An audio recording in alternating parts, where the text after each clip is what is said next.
Good morning, Legion. A short video today on a busy Monday to kick off the week. The Degen Arena is still cooking, and we're timing its release with the J1 races to make sure that the prediction market is live for all racing teams to benefit from. Expect news from that this week or the next as we finalize launch plans. Also, over the weekend, a nice shout out from Kobe on Near Intense and how it enables ZEC transfers. The one story I wanted to bring to you all today, and the reason we made a video when originally we were going to wait until tomorrow, is this story. Supposedly, 80% of AI startups applying for VC funding are using open source AI models, likely Chinese. Now, why is this relevant for all of us?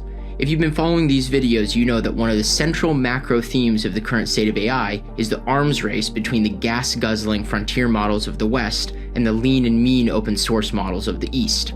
We've situated Near and its DCML capacity as a neutral middle ground between these two, where Near in the future could function as a place to jailbreak biased open source models, a place to monetize fine-tuned models for specific applications, and a place to enable private AI with verification of model quality.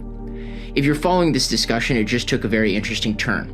Is the AI bubble going to pop in the West? Either way, Near will have a serious value proposition for the future that Near alone is uniquely positioned to satisfy. The real question is, will the market understand this?